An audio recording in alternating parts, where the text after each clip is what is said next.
How do you appropriately handle rejection? Well, the experts differ here because dealing with matters of the heart is tricky. Wait, wrong kind of rejection. My bad. We're talking about how to handle rejection when a fish refuses to eat your fly. It is infuriating to watch a trout come up and stare at your dry fly like it's counting the tail feathers and then swim off without even taking a bite. On today's show, we are going to go over a step-by-step formula that will help you turn those moments of rejection into success.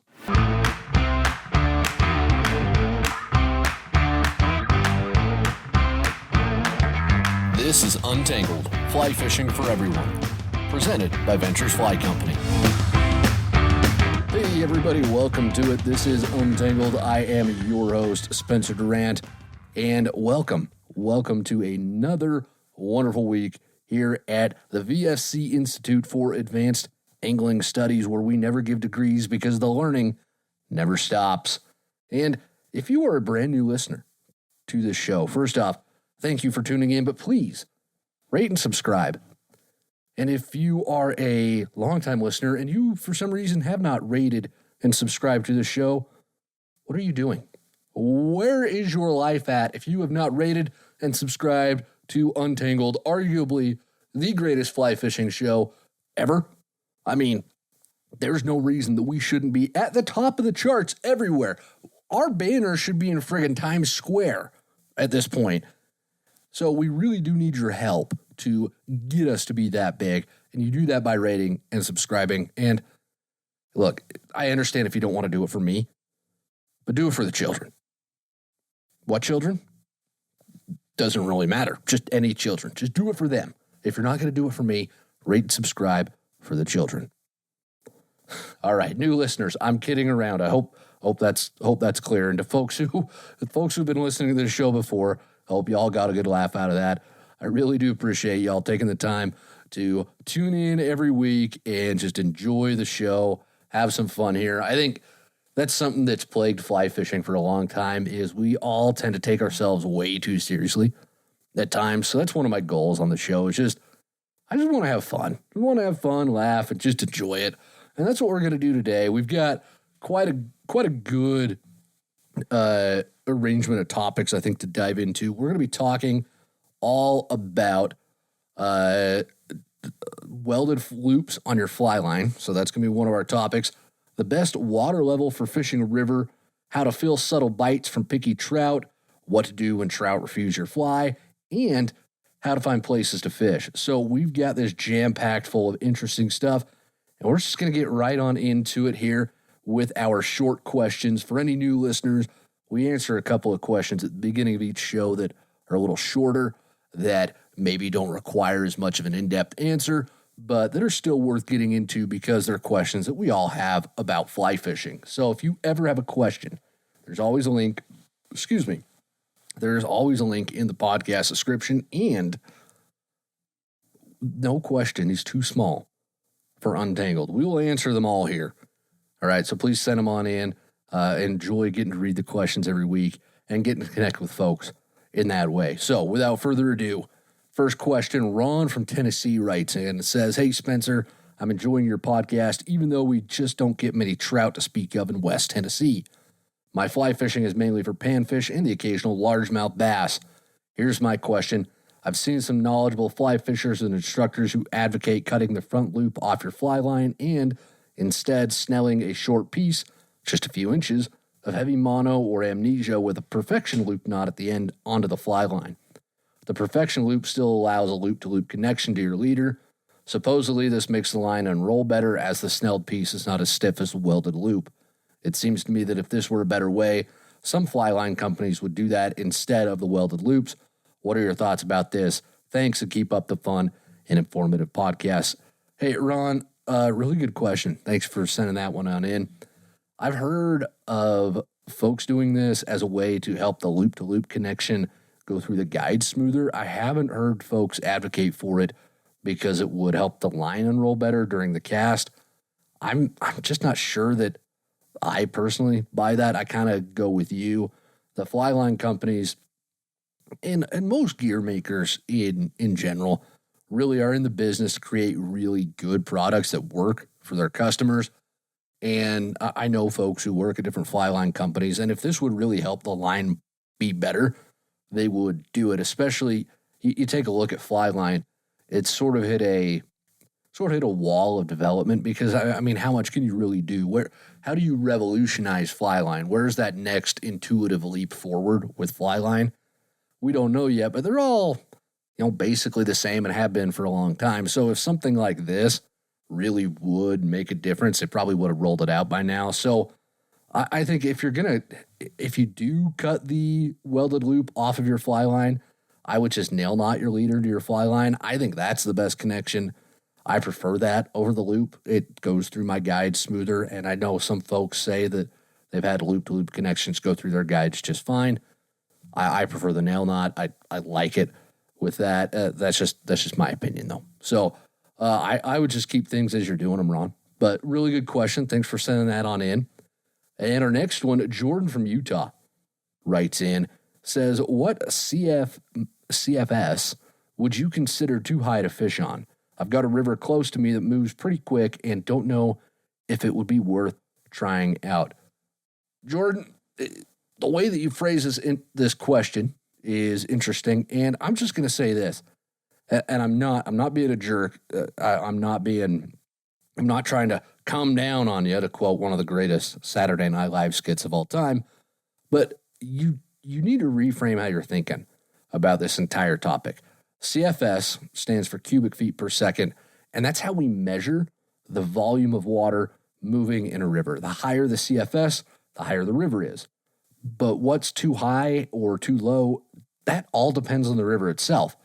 That's why you can't just rely on CFS to tell you if the river is worth fishing. It could be at a normal level for that river, about colored up from dirt or runoff or something, and you wouldn't know if you just looked at the CFS gauge, right?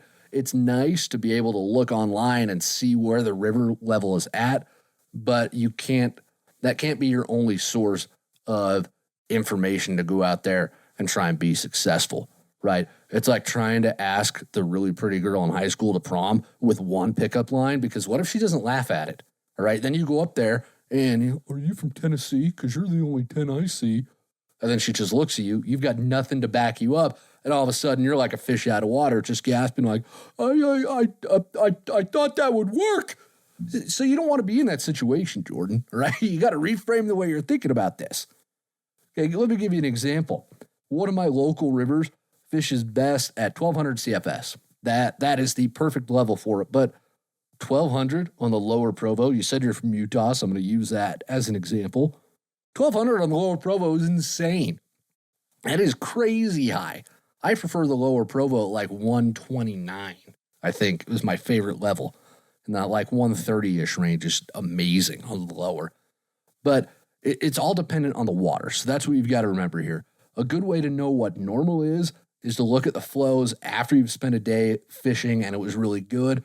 That'll give you a baseline for where flows need to be if you're going to get out, and just rely on the gauge to tell you whether or not the fishing's worth going to check out. So hopefully that's helpful. I appreciate those short questions. And with that, folks, get comfortable, grab your Diet Cokes, and to the executives at Coca-Cola watching this show, because, I mean, let's be real. Coca-Cola executives are certainly watching Untangled.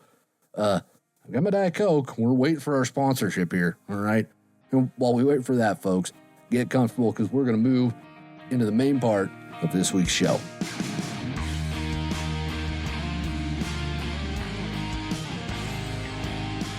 Brett from Colorado is going to start us off on the main questions this week, and he writes in to say, the one thing that I struggle with the most is feeling the subtle bites from the picky trout in Colorado. What tips do you have so I stop missing these subtle bites?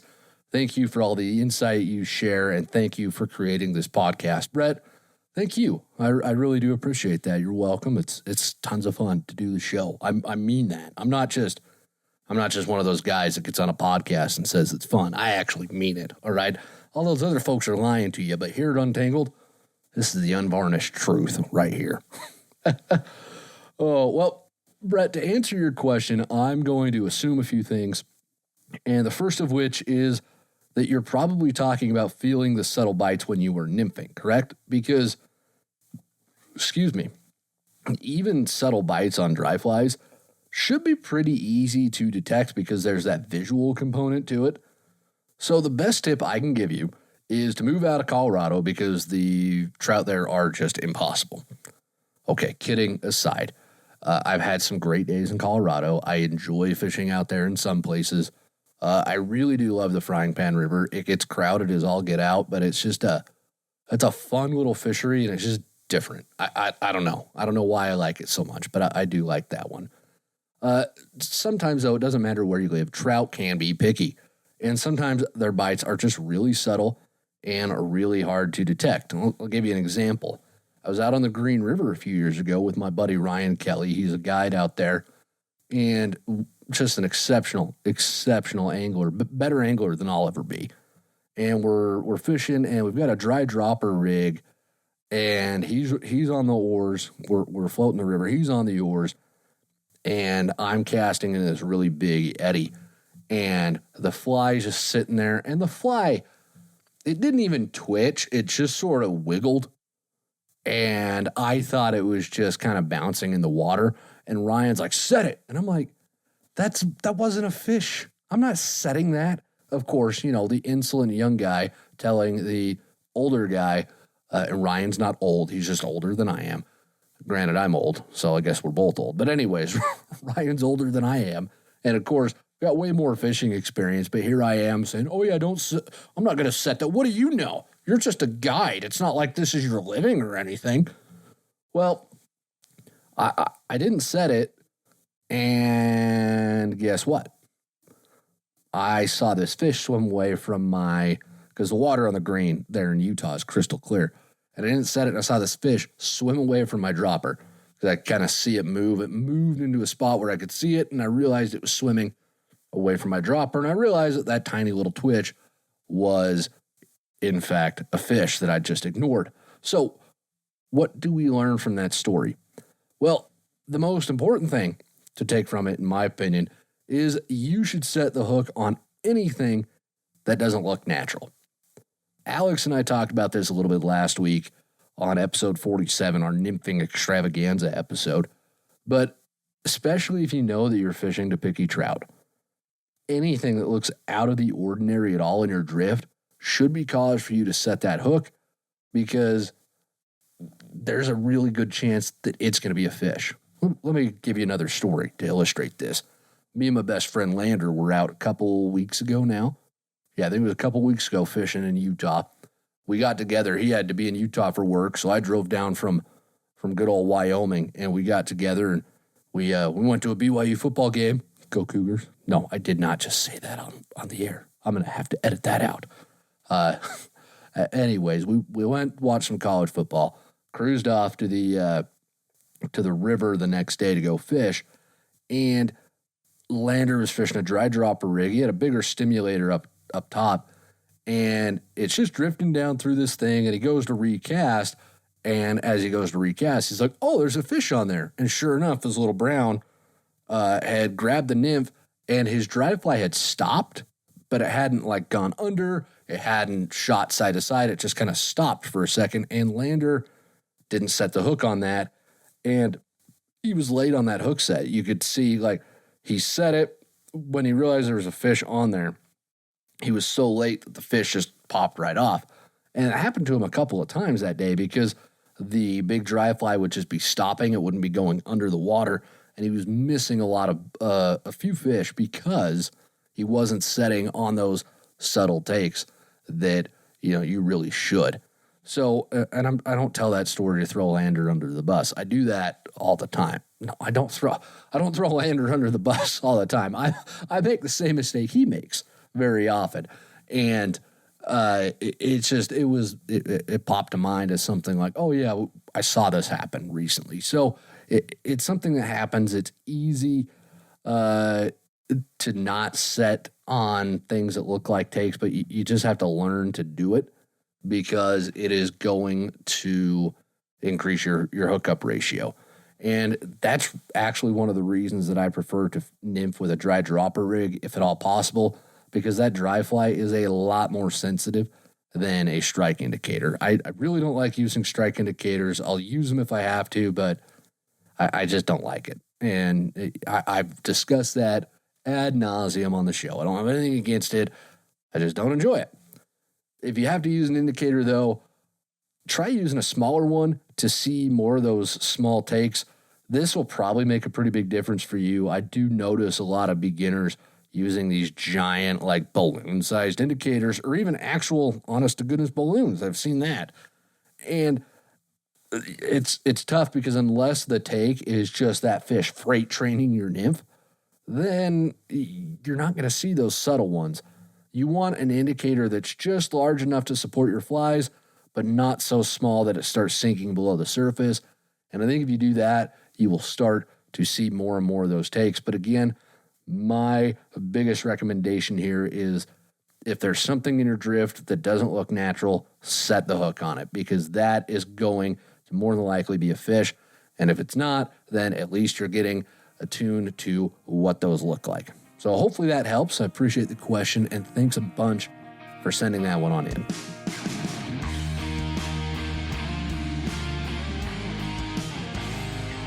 This is the question that spawned the wonderful hook to this show and the title, so hopefully y'all enjoyed that.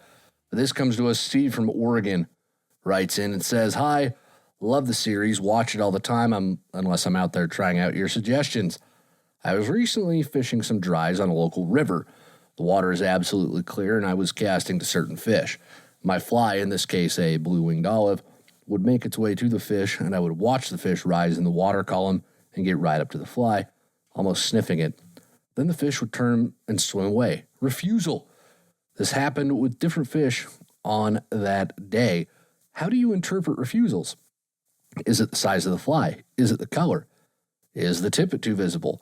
What do you do when you have a bunch of refusals on a fly they are definitely intrigued by?" Steve, I love this question. It's a situation I find myself in all the time, actually.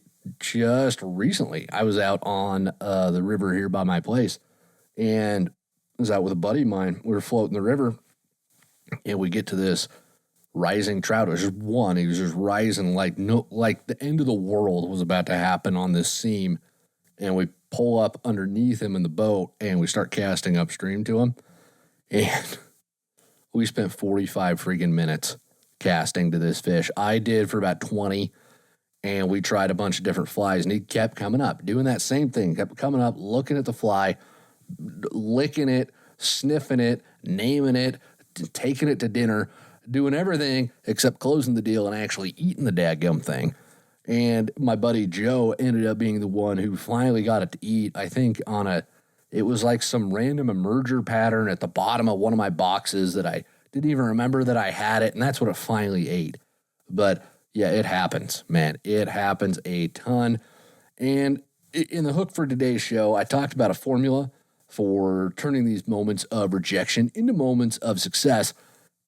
And just as an aside, I know a thing or two about rejection. I went on 156 first dates before I met my wife, so I feel eminently qualified to talk on this topic. Kidding aside, these are the steps I take when I get rejected by a trout. There's 4 steps, so you can think of it as Spencer's 4 keys to avoiding rejection. The steps are: check the presentation, downsize tippet, change fly size, and change fly shape. Before I dive into those, I do want to say that in your particular situation, Steve, I would probably err on the side of believing that you are probably dealing with some micro drag, or your fly is just a bit too big. When fish are really interested in the fly, that's what's usually been the case for me. So those are the 2 things that I would pay attention to in your specific situation.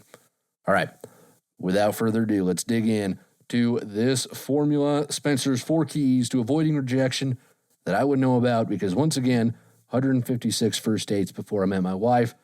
We're not going to talk about the second date number because A, I never kept track, and B, it wasn't good. So, yeah. Anyway, I've been told I should do a whole podcast about that. And I thought about it. I thought, that'd be a fun, like, limited series show, and maybe I will, but I don't think so. Anyways, first step is you want to check the presentation. So, most obvious thing here is to tweak your presentation if the fish are refusing your dry fly. In this case, when we're talking about presentation, the issue is usually that you are dealing with a little bit of micro drag. This is a topic that gets tossed around a lot, but I don't think it's ever very clearly defined. Micro drag is just exactly what it sounds like. It is drag that is too small for us to visibly see, especially because we're so far from the fly. The trout see it just fine because A, their eyesight's great, and B, they're looking right at the fly. They're closer to it than we are usually. There's actually a fantastic video from Orvis on this topic. I'm going to go ahead and link that in the podcast description for all y'all. You should watch it. It's fantastic. But micro drag is caused by a lot of things. Usually, though, it is caused by the tippet pulling on your fly just enough because you're in the wrong spot. So the current is tugging on it in just a tiny way that it creates that micro drag. And you might think, well, that sounds crazy, but it actually exists. And when you watch that video from Orvis, it illustrates it really well. But think of it like when you cast upstream, it's very, very rare that you are in the exact same current where you're standing as to where your fly lands. There's almost always going to be some different kinds of current pulling on that fly.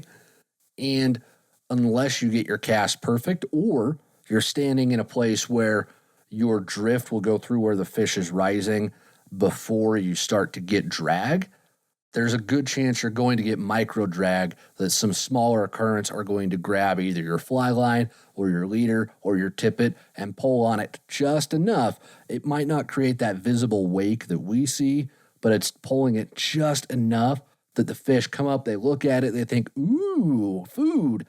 And then they realize, oh, no, that's fake because look, the drag. And then they go back down and tell all their friends and they all laugh at you and you leave home, or leave the river, humiliated, and go home and have to tell everybody that you got skunked, or you lie and say that you caught a bunch but didn't take any pictures because, well, they were just too pretty to capture. Yeah. Well, whatever the case is, right? You go home and you're not in a good mood if you get refused. So by changing your presentation, by changing where you're standing or how you're casting to get your drift as perfect as you possibly can, that is going to eliminate micro drag. You want to be sure that you are confident that that fly is drifting naturally, that it's getting pulled on by as few currents as possible to help eliminate that micro drag. And this goes right into the next part of the formula, which is to downsize your tippet. That's another way to fight micro drag, because sometimes the tippet, it's like if you're fishing 4X, for example, you might need to downsize to like 6 because that 6X tippet is thinner, so it's going to get pulled less by the current. There's less surface area on the thinner tippet, so it gets pulled less by the water, so you get a slightly longer drift that is completely drag-free. I know, it's crazy, and it is kind of crazy to think that such minute changes could actually benefit you, but they do. And I stand to witness this because there's this river out in Oregon that I love to fish, and me and Alex and Berkeley were all out there in June this year. Yeah, we were out there in June. Fantastic fishing, but there was one night where we're fishing this huge flat, and the fish are just rising everywhere. And Alex was throwing I think he was throwing wet flies or he was stripping flies or something. He was going to town, and me and Berkeley were trying to be more of the classic throw the dry fly and see what we could do. And we were feeding flies to these fish, and the fish were coming up, and they just weren't taking anything. It was really, really frustrating. I was using 6X tippet. I had to downsize to 7X before those fish would come and eat it, partly because I think maybe there was a little bit of micro drag, but also because trout can get tippet shy, where, especially if they're in low, clear water, where they can see the tippet. There's just enough of a shadow or disturbance caused by the tippet that they don't like it. So if they come up to look at your fly and they see that tippet and they refuse your fly, it might just be that your tippet is too large. So you can definitely try switching from 5X to 6X to see if that makes a difference. And in a lot of cases, it is usually a combination of micro drag and tippet, or the tippet being too big and causing the micro drag, that makes fish refuse your fly. So those are the two that I would start with. That's why I put them higher up in the formula here, because and they're so interconnected too. But those are the two that are usually the culprits in my own fishing. But if I make those adjustments and the fish are still refusing my fly, that's when I move on to the third one, which is changing my fly size. If you're sure that you don't have any micro drag and your tippet is the right size, but you're still getting refused, that's when you do need to take a look at your fly size, especially in late fall or during winter midge hatches, which I'm going to have to do a show just about winter midge hatches because I love winter midge hatches. But anyways, these bugs are so tiny during those hatches, the fish get very, very selective about size. It is common to have a fish refuse your fly if it's just a little bit too big. And then the last thing that you want to change, if you've gone through all of that stuff and it's still not working, the fish are still refusing your fly, that's when you want to look at changing the fly shape. It can be really tough to tell exactly what sort of fly the fish are eating when they're really small. Like if it's a small mayfly, like a trico, or if they're just eating a midge. It's just tough, especially if you're newer to this. It can be tough to remember, okay, yeah, this is what I'm looking for a midge. This is what I'm looking for a mayfly. If you can grab a few bugs out of the air, that'll tell you for sure, but that's not always possible when they're that tiny because you might grab them and then smush them. So yeah, a smushed bug's not going to tell you a whole lot about what the fish are eating, unfortunately. And if they're eating emergers, that's even tougher to look for. So if you've been fishing, let's say you've been fishing a mayfly pattern for a whole bunch of time, and the fish just aren't keyed in on it, they're not interested, try switching to a midge pattern. There's a different enough shape between a midge and a mayfly that trout will key in on it.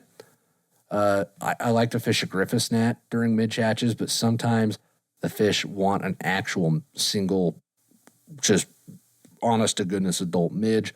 So switching from one midge imitation to another can often have good results as well. And there you have it, folks. Spencer's 4 keys to avoiding rejection. I do want to remind you, though, before we move on to the next question in the show, sometimes a fish will just flat out refuse anything you throw. I wish I knew the answer to that. I'd probably be rich beyond my wildest dreams if I knew the answer. It happens to me all the time when I'm fishing and the fish just refuse. A good example, there's a river about an hour and a half from my house here. And the last time I fished it, it was actually the last time this year before it snowed. I was fishing to these 2 fish that were rising, and they never ate my dry fly. I could not get them to do it. They would follow it. They would look at it. And I don't know if it was just the water was really low and they could probably see me. So they probably didn't want to eat because they're fairly educated fish. It was so frustrating. The only way I caught those fish was actually tying on a zebra midge dropper. So it happens. I'm sure it's going to keep happening to me. Those instances, though, when the fish just refuse everything, those tend to be outliers, at least for me. And I think you'll experience that as well. More often than not, following this formula that I laid out is going to help you turn those rejections into a first date, or at least you'll put the fish in the net and let it go. That metaphor didn't quite pan out the way that I thought it would. So we're going to just move on to the next question then. Thanks for sending that one on in. I appreciate it.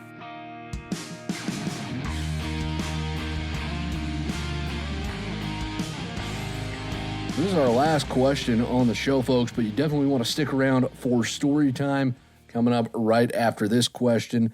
And David from Texas writes in and says, "Howdy, Venture Team. Being from Texas, I'm obligated to greet you this way." Anyways, on to the question. I just purchased a starter pack. Woo! But I don't have locations planned yet. My question is, what is your advice to finding fly fishing spots? Thanks and happy fishing. Well, David, I could tell you, but then I'd have to kill you. Also, tons of us up here in Wyoming say howdy, too. Are we appropriating your culture or are you appropriating ours? Okay, kidding aside, and for the YouTube censors, obviously I was joking about killing David. I would never do that, right? For the overlords who are listening to this show, because I know you obviously are, right? This is a really fun question. The way that I find places to fish is probably going to look a lot different because I live in the Rockies than what you're going to experience in Texas or what tons of our listeners are going to experience in maybe the Midwest or even on the East Coast. It's just a different ballgame. It's a different animal because out here, just about any stream on public land is going to have trout in it, and there's no shortage of great places to go. I know with private land and trying to find trout, especially in Texas, it can be kind of tough. So if you don't live in a place like this, then you really got two great spots to start. And this is where I would start if I moved to a brand new state. Like if I moved to Nebraska tomorrow, which I wouldn't do. But if I did, I don't have anything against Nebraska. I need mountains in my life. If I don't have them, then I just start questioning everything. I lived in New York City for 3 months, and that was the worst 3 months of my life. So, I came back to the mountains first chance I got. Anyways, two great spots to look for places to fish. You got a local fly shop and your state's game and fish website. Local fly shop, they will be able to point you in the right direction as far as places to try. They'll be popular fisheries, but there'll be places where you can, A, be sure that there are actually fish to catch, so you're not wasting your time in a river that may not have fish in it, and B, there are going to be places with decent opportunity to catch fish. You won't be wasting your time in a river that may or may not have anything, or where the fish are so educated that you're never going to catch them. Right? This is why, you'll be pointed to the Weber or the Provo. Usually, you go into any fly shop along the Wasatch Front in Utah, you'll be pointed to there because they're places where there are fish there. You can actually catch them, and that's kind of the sort of place that you should expect a fly shop to send you. Now, if you don't have a local fly shop nearby, then I would highly recommend that you start looking on your state game and fish website. Most of the game and fish departments here in the West, they have some kind of online fishing guide. Again, you're not going to get like a secret spot. You're not going to get the keys to the kingdom here, but you are going to be able to find places where there are fish that you can catch, which I think is one of the biggest concerns with a lot of new anglers is you want to go out there and make sure that you're going to catch fish, but you don't know if there's fish actually there. It's really tough. So going to places where you know there's fish there, that's like half the battle already fought. Now you just got to catch them, but at least you know that they're there. You could also look at your state's stocking report or places where they plant fish for people to catch. Again, you're going to go there and know that you're fishing somewhere that fish are actually available. So those are the two places I would start, especially David, it sounds like you are maybe a little bit newer to fly fishing. So those are the two places I would start. But if you really want to get into it and do like the exploration part of it, then, really you just got to start looking at rivers on a map and picking places to go and heading out to explore. There's a lot of variability in it, and you'll get skunked, but sometimes you find really, really cool things. I was out driving from one end of a mountain range to another. This was a few years ago. I was looking for, I don't remember what I was looking for. There was snow on the ground though. And I'd fished one place and I was going somewhere else. And I was looking for something. And I remember I got up into this canyon that I'd only driven maybe 2 or 3 other times before. And I noticed this little stream next to the road. And I was like, huh. So I pulled over and I looked at it and I said, all right, if I see a fish rise, I'll stop and fish, because it was middle of the day. Even though there was still snow on the ground, it was really warm, and there were a bunch of bugs buzzing over the water.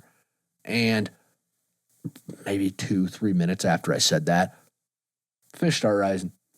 So I got the fly rod, I stopped, and I caught like 47 fish that day.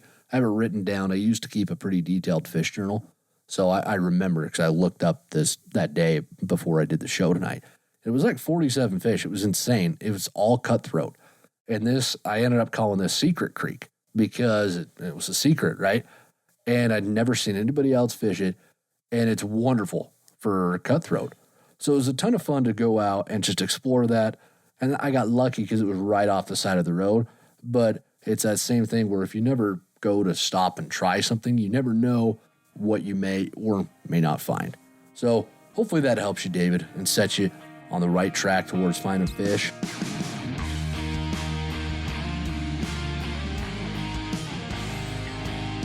For story time this week, I want to tell a story, semi-recent story. It was January of this year. It's January 2023. And there's a river by my place, and you've got to buy a special permit to fish it because of land ownership things. So I bought the permit, and it's good for a calendar year, so it's good for all of 2023. I got to buy a new one January 1st, 2024. Anyways, I'm down there on this river, and like I said, it was January, and this last winter in Wyoming, if you didn't know, was insane. It was one of our worst winters that we've ever had. It was really, really cold. It got 30 below here multiple times, which normally doesn't happen. Thank goodness it's not normally 30 below here in the winter. But it was just crazy. I mean, we had massive die-offs of mule deer and antelope down in the central part of Wyoming. We were okay up here in the northern part where I'm at as far as big game dying, but it was rough. Game and Fish cut a bunch of deer tags and antelope tags this year because of how many deer died. It was just an awfully difficult winter for a lot of people, myself included. But it warmed up this one day. And when I say warmed up, it's all relative, but it warmed up to like 14 or something ridiculous. And I drove down to this river with a buddy, and we got out, and the wind was going. So it was 14, but with the wind chill, it was probably, a lot colder than that. But we bundled ourselves up. We got into our waders. We strung our rods up right next to the car, and we start busting through the snow. We're pole-soling our way through the snow down to the river, and we get there, and the river's at like the perfect level, and it's clear.